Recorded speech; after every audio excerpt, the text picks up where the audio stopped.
Hi, welcome back to How To Knots. Today, we will be doing our third video in the Ashley's Book of Knots series. This is known as the granny knot, or false knot, or ABoK number 3. No more chit chat though. Let's get right into the tutorial.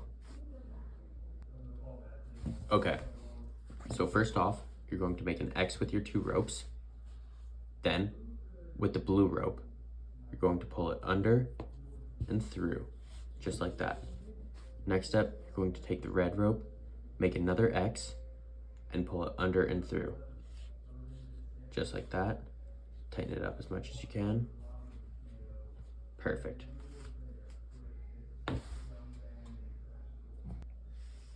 And this is the granny knot. It doesn't have very many uses other than tying 2 ropes together, just like how we've done. And yeah, that's about all for the granny knot.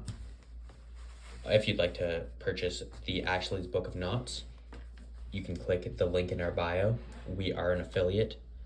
Any links that have been clicked support our channel immensely, and we can upgrade our studio with any money that we get from it. Thank you so much. Please like, subscribe, and leave a comment.